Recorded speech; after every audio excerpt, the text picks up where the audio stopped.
semuanya, selamat datang di podcast Sejarah Kita. Tempat kita ngobrol santai tapi bermakna tentang peristiwa besar dalam sejarah Indonesia. Kali ini kita bakal bahas satu peristiwa yang penting banget, yang hampir bikin negara kita ini terpecah belah, yaitu peristiwa Madiun pada tahun 1948, atau yang sering juga disebut dengan pemberontakan PKI Madiun. Sebelum kita masuk ke ceritanya, saya mau tanya dulu nih, kalian pernah kepikiran gak sih gimana rasanya hidup di masa merdeka tapi negara belum sepenuhnya stabil? Nah, di tahun 1948, kondisi Indonesia itu emang lagi panas-panasnya banget.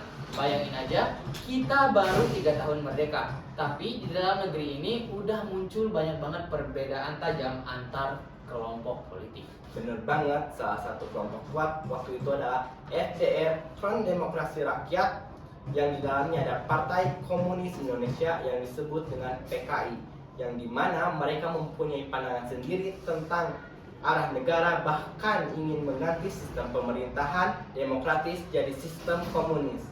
Kenapa ya di awal masa kemerdekaan malah muncul konflik kayak gini?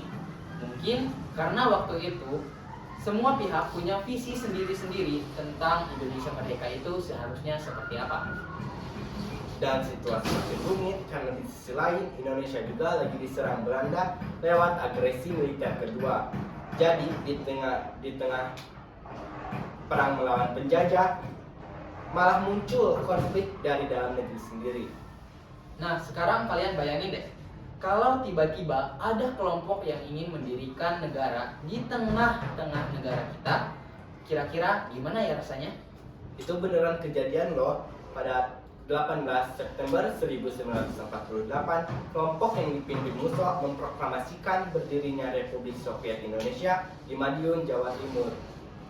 Mereka mengambil alih kantor pemerintahan, menahan pejabat, dan menguasai wilayah sekitar.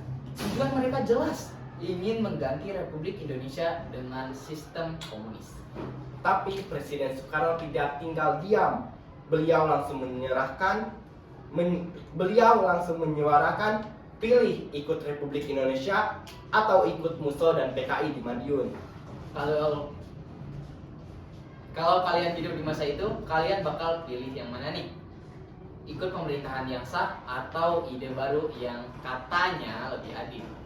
Pasukan TNI di bawah Kolonel Gatot Subroto dan Supono langsung bergerak cepat.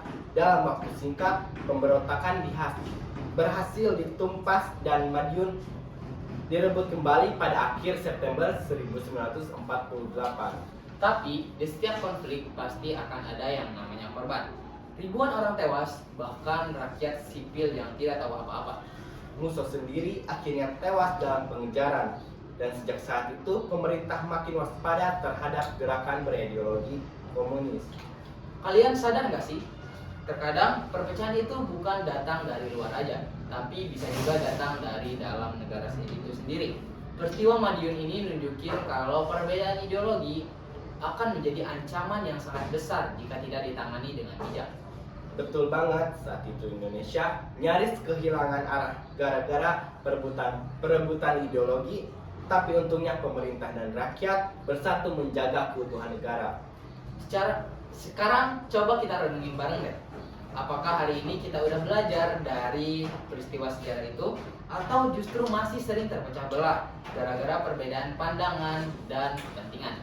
Pelajaran besar dari peristiwa Madiun 1948 tentang persatuan bangsa jauh lebih penting daripada kepentingan kelompok.